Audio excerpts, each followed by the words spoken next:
Hello to everyone.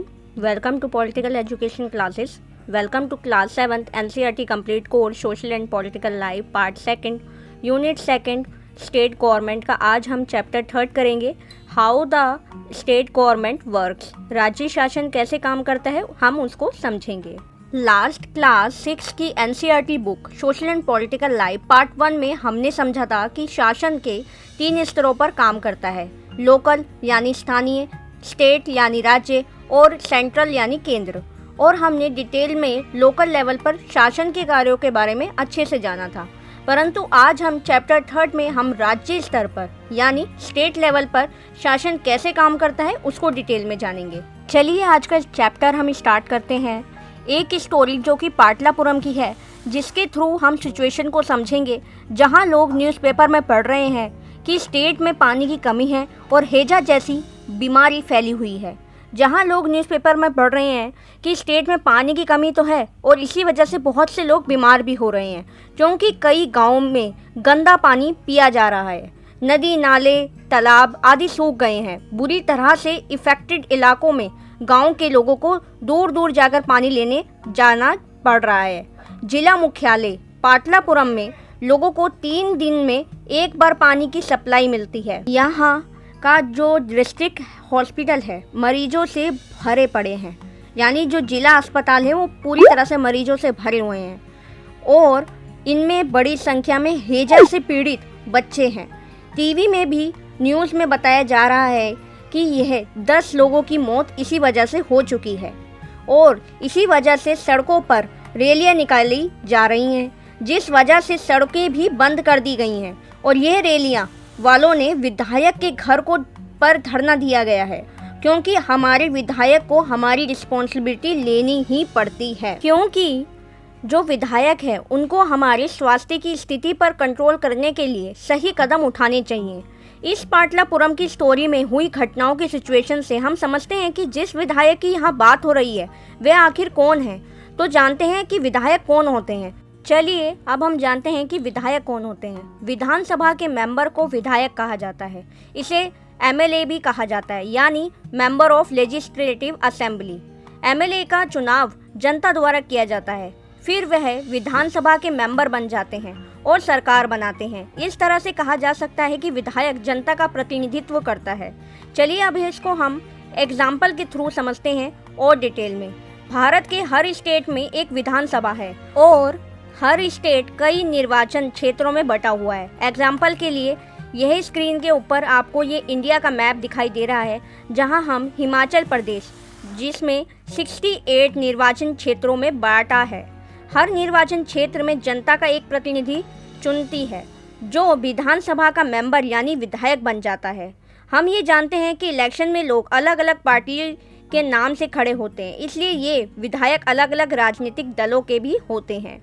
जिस political दल के विधायक आधे से ज़्यादा निर्वाचन क्षेत्रों में जीत हासिल करते हैं, राज्य में उस दल को बहुमत माना जाता है। जैसे कि आज बीजेपी की गवर्नमेंट बहुमत में है 2020 में, और बहुमत प्राप्त करने वाले राजनीतिक दलों को सत्ता पक्ष और अन्य सबको विरोधी पक्ष, जैसे आज कांग्रेस और अन्य पार्टियां विरोधी पक्ष में हैं। यहाँ हम हिमाचल प्रदेश के 2003 के इलेक्शन के बारे में बात कर रहे हैं, जिसमें विभिन्न राजनीतिक दलों के उम्मीदवारों ने विधानसभा का चुनाव जीता है और वे विधायक बन गए हैं। विधानसभा में कुल विधायकों की संख्या 68 है, इसलिए बहुमत प्राप्त करने के लिए किसी भी राजनीतिक दल को 34 से ज़्यादा विधायकों की आवश्यकता होगी।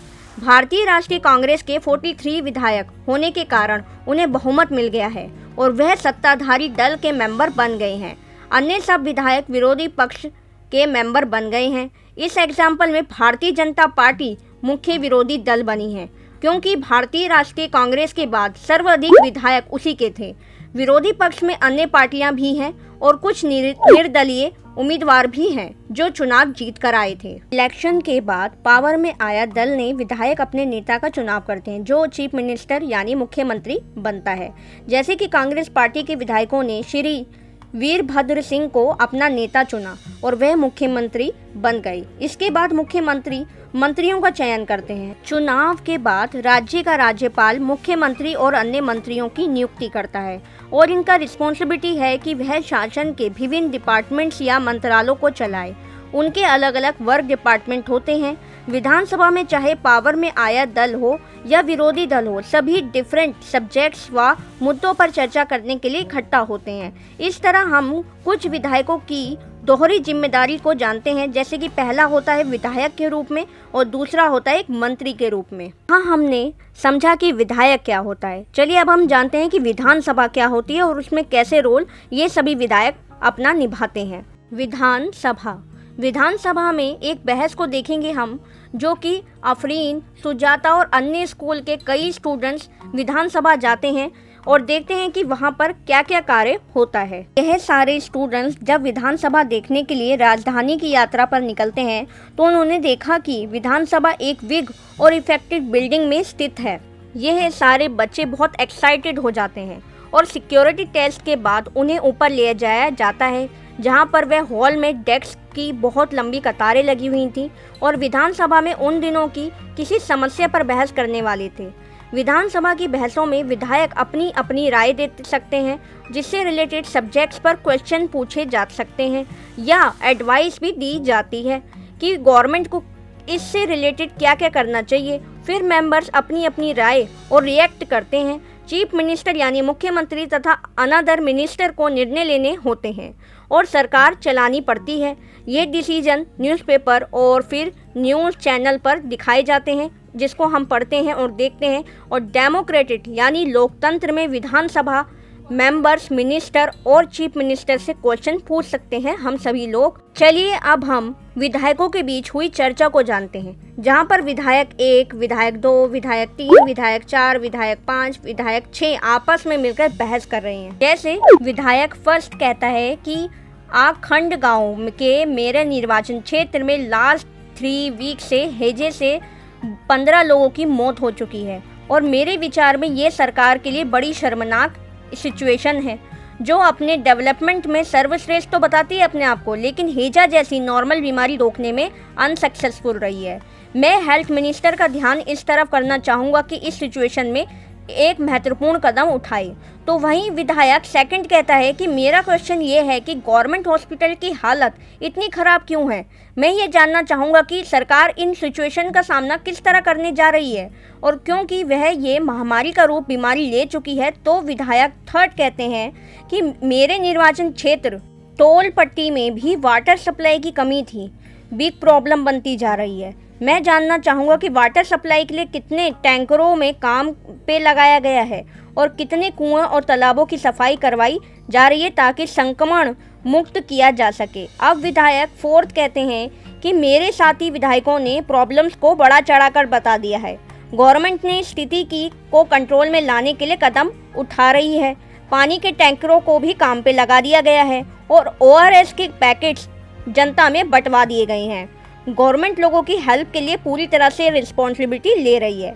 तो विधायक फिफ्थ कहते हैं कि सरकारी हॉस्पिटल्स में फैसिलिटी की हालत बहुत ही खस्ता है और कई ऐसे हॉस्पिटल हैं जिसमें डॉक्टर ही नहीं है और दूसरे हॉस्पिटल में डॉक्टर्स लंबी छुट्टी पर चले गए हैं। मेरे ख्याल से हालत बद से बदतर होती जा रही है। तो विधायक 6 का कहना है कि विरोधी पक्षों के मेंबर ने बिना वजह से गवर्नमेंट पर इल्ज़ाम लगा रही है, जबकि पिछली सरकार ने तो सफाई पर ही कोई ध्यान नहीं दिया था। अब हमने कई वर्षों से चले आ रहे कूड़े को साफ करवाने के लिए अभियान शुरू किया है। तो हम सभी ने अभी विधानसभा में चल रही एक बहस के बारे में जाना। सभी मेंबर्स गवर्नमेंट द्वारा किए गए कार्यों और नहीं की गई कार्यवाही पर आर्गुमेंट्स कर रहे हैं। ऐसा इसलिए क्योंकि विधायक सामूहिक रूप से गवर्नमेंट के काम के लिए रिस्पॉन्सिबिलिटी लेते हैं। सरकार सबसे ही शासन के विभिन्न विभागों और मंत्रियों से होता है जो उनके लिए प्रभारी हैं। इनका प्रमुख चीफ मिनिस्टर यानी मुख्यमंत्री होता है, जो यही सरकार का कार्यकारी हिस्सा यानी कार्यपालिका कहलाता है। सारे विधायक जो विधानसभा में इकट्ठे होते हैं उसे विधायिका कहा जाता है। अभी हमने विधायक के बारे में जाना और विधायिका के बारे में जाना। अब हम जानते हैं कि शासन की कार्यप्रणाली कैसे वर्क करती है।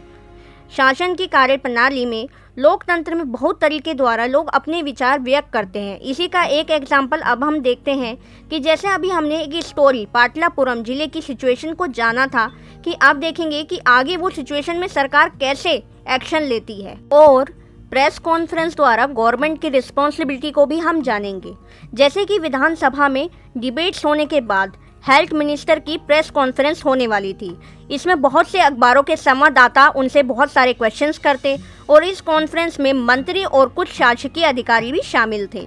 इस प्रेस कॉन्फ्रेंस में हुई चर्चाओं की रिपोर्ट को अलग अलग न्यूज़पेपर में प्रकाशित किया गया और लोगों को ये रिपोर्ट दी गई, जैसे कि अभी हम स्क्रीन पर देख रहे हैं कि न्यूज़पेपर में दिए आर्टिकल के थ्रू वे लोगों को ये सूचना दी गई कि आज हुई प्रेस कॉन्फ्रेंस में हेल्थ मिनिस्टर ने बताया कि उनके सरकार ने सभी जिलाधीशों तथा मुख्य चिकित्सक अधिकारियों को आवश्यक कदम उठाने के लिए निर्देश दिए हैं।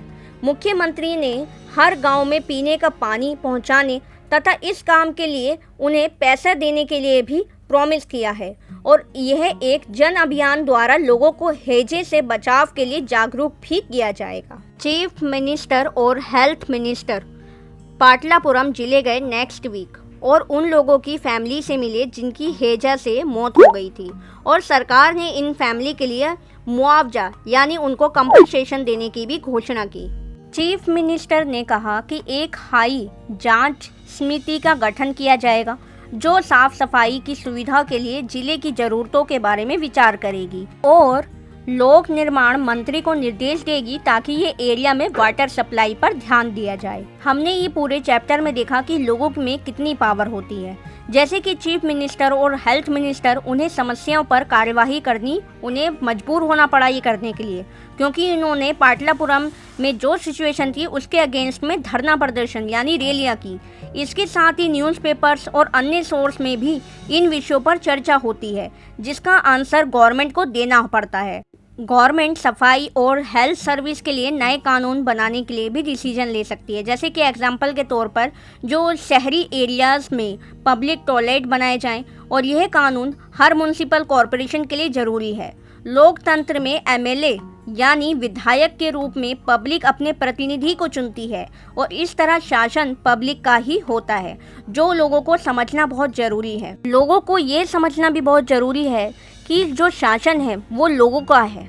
लोगों ने अपने प्रतिनिधि चुनकर शासन करने के लिए उनको रिस्पॉन्सिबिलिटी दी है जो कि उनको निभानी ही पड़ती है लोगों के लिए और उनको जवाबदेही होना पड़ता है लोगों के लिए।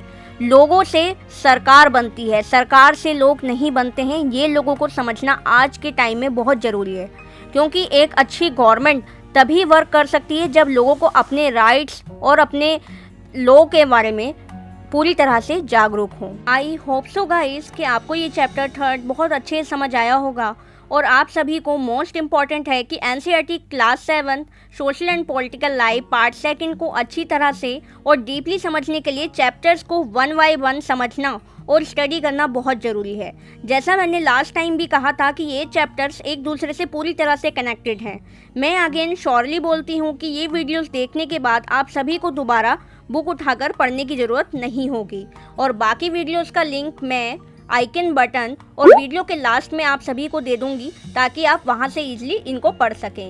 इस चैप्टर 3 में हम सभी ने जाना कि विधायिका क्या है, विधायक क्या होते हैं और चीफ मिनिस्टर का महत्वपूर्ण भूमिका क्या निभाई जाती है।